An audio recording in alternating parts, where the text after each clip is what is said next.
begin, I suppose. I think the normal... That's what I was waiting for. That's why I was speaking. Thank you, Russell. I think the normal thing to do when introducing an exhibition is to speak about the works, but let's be honest, the room, most of you know me, people go to openings and launches as a favour to friends, and I want to embrace that and be honest with you and be more truthful than I might normally be. So something that most people in this room will know about me is that I have a perennial sense of doubt, existential crisis that doesn't overload into contemporary anxiety. Like, I don't worry about it, but one thing I'm concerned with is that everything I do and make is useless, purposelessness. I feel that very deeply. It is very easy to make a justification that it's a waste of time. The second thing is that I have the kind of nature that wants to do the opposite. If someone has an opinion in one way, even though I don't necessarily, truly to my heart, hold the opposite opinion, that's the opinion that I'll take. So we find ourselves in probably the poshest part of London, surrounded by works that I made quite quickly.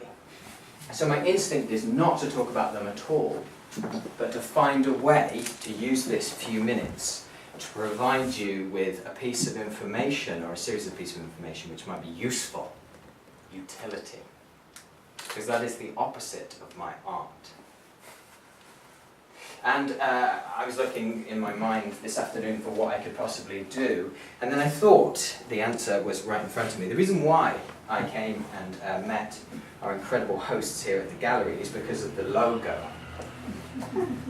The logo of this gallery, I don't know if you've seen it on the website or on the card, it's a Razorblade.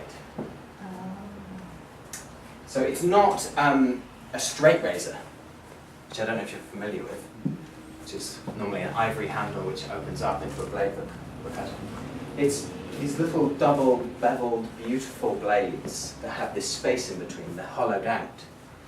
And some of you might know that I used to do a very different profession, and I used to, or maybe you don't, because I don't talk about it very much, but I used to hang around with a lot of reprobates. And then also for a long time, and still now, I teach self-defense, quite harsh martial arts. So I thought what I would do is teach you how to use a razor blade in self-defense. So traditionally, I mean, it seems now that the razor blade is archaic. We don't really replace the razors and the blades in England. But if you go to Greece or Romania or Italy or other countries around Europe, people still carry razor blades with them. So this is a useful piece of information that I'm going to share with you. Generally speaking, the razor blade was used as a weapon for one hit. It's very flimsy. You can't keep hitting someone with a tiny razor blade. You'll cut yourself, it'll break. So when it's used for one hit, there's two things it's primarily used for. To mark someone, which is known as striping. Perhaps you're familiar with Mensa scars. Does anyone know what a Mensa scar is? It was this culture of dueling in 18th century Germany where you weren't seen as a real man unless you had scars on your cheeks. Tiny, thin, striped scars. They would do it to themselves and then make it look like they'd fenced. So you're either using it to mark someone, like the Glasgow Kiss, or you're trying to kill them. Because you've only got one shot, and obviously with a razor blade, it's extraordinarily sharp. So all the techniques that have been developed in the use of the razor blade are around these two things: to scar someone horrifically or to kill them straight away. Now there's been multiple highly inventive ways that the razor blade is used. Probably the most famous is something called palming. What you would do is take the razor blade and take one side so that one part of it is open, and then you put it in between your finger and your thumb. Now this is a normal technique for giving someone a dissuasion strike. When I was a doorman, maybe I never did this. Slightly cupping your hand and hitting someone on the ear, it's not going to really injure them, but it causes a bubble to pop and their eardrum will burst. So what a lot of people used to do is palm the razor blade and slap someone in the face as hard as they could, because it looks like you're just slapping them, but in fact you're going to cut across their face. Now another familiar technique, sometimes called the bear clinch, or in Thailand the plum, is to grab around someone's head in order to knee them or elbow them. Now this was employed a lot with palming, because as you strike down the side of their neck, you open the carotid and the jugular and they bleed to death. Another way it's used is something called filliping. You would hold it in between your finger and your thumb, and at a distance you would try and slice across people's face. That's extremely popular in the Philippines and Malaysia. Another, perhaps the most famous use, is turning the razor blade into a weapon, normally at the end of a toothbrush. This you might be familiar with prison culture if any of you have been to prison. Another, and maybe nowadays one of the most famous, is spitting. A huge amount of the world's strange prison and criminal cultures see it as a point of pride to be able to keep a razor blade in your mouth at all times without cutting yourself. Because when you're cuffed, you can pull the razor blade out, put it in between your teeth, and cut someone. I don't know if you've ever seen The White Omar. A man spat a razor blade in a fight with him, the real actor, and cut his face with a razor blade in between his teeth. Please come in, you missed nothing.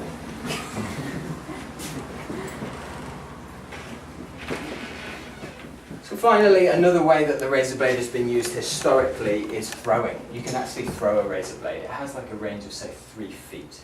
And if you throw it at someone, it will stick. I mean, that's probably not the best way to use it. So, you have some options.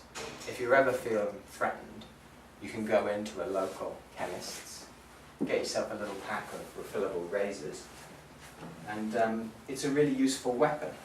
I mean, you'd have to justify to the police that you desperately needed to refill your razors.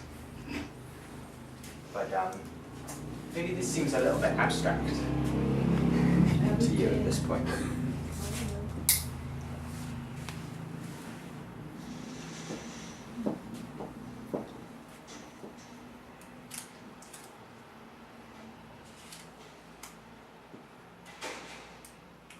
This is a Wilkinson sword razor.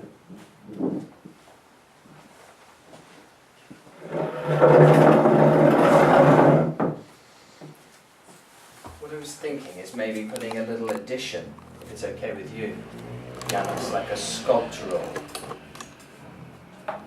Or what we could do is these could be souvenirs. London can be quite dangerous.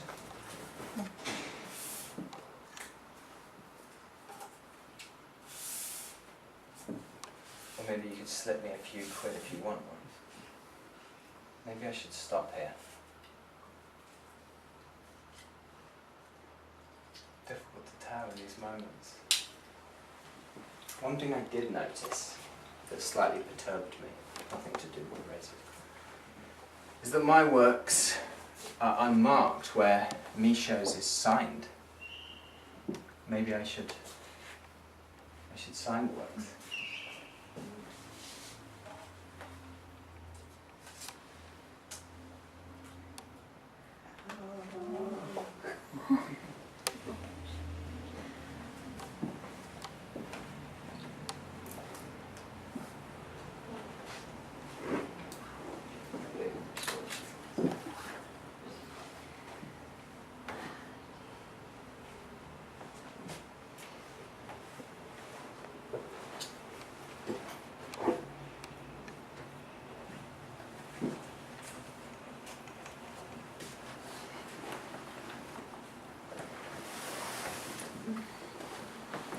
Excuse me.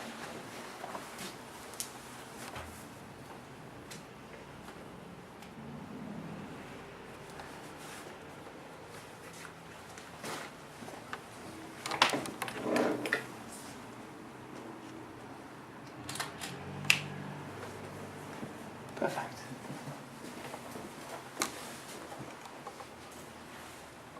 I'll just leave these here.